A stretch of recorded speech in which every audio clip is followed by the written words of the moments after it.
শ্রীমতী মানসী রায়চৌধুরী, রয়েছেন শ্রী আলোক। ভারতে নেতাজি ইনডোর স্টেডিয়ামে কেরিয়ার প্ল্যানার এডু ফেয়ার আয়োজিত এডুকেশন ইন্টারফেসের শুভ সূচনা।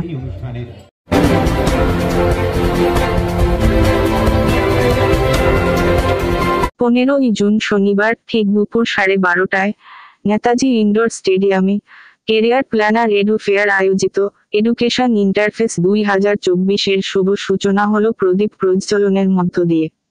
সমরেশ রায় ও শম্পা দাস এর তথ্যচিত্রে CNTVর প্রতিবেদনে দেখুন বিস্তারিত। আমাদের সঙ্গে মাননীয় বিশিষ্ট অতিথি হিসেবে রয়েছেন শ্রী ব্রাত্য বসু মহাশয়, রয়েছেন জনাব ফেরহাদ হাকিম, আমাদের সঙ্গে রয়েছেন শ্রীমতী মালা রয়, রয়েছেন শ্রী তরণজিৎ সিং, রয়েছেন শ্রীমতী মানসী রায়চৌধুরী, রয়েছেন শ্রী আলোক তিব্রেওয়াল, রয়েছেন শ্রী অনিশ চক্রবর্তী। আর তাদের সবার উজ্জ্বল উপস্থিতিতে আজ এই প্রদীপ প্রজ্বলনের মধ্যে দিয়ে আমাদের এই অনুষ্ঠানের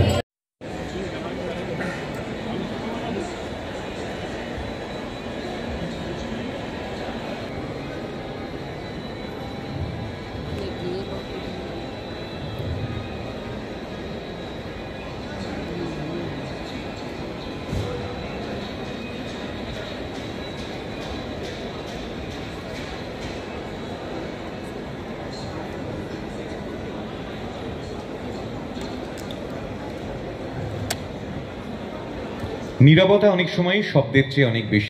life is a dream, realize it. Life is a sacrifice, offer it. Life is love, enjoy it. আশা করবো আমার ছাত্রছাত্রীরা এই স্বপ্নের তার উদ্বুদ্ধ হয়ে পশ্চিমবঙ্গেই থাকবে, এখানে পড়াশোনা করবে, গবেষণা করবে, কারণ আমরা পশ্চিমবঙ্গ প্রস্তুত। ধন্যবাদ।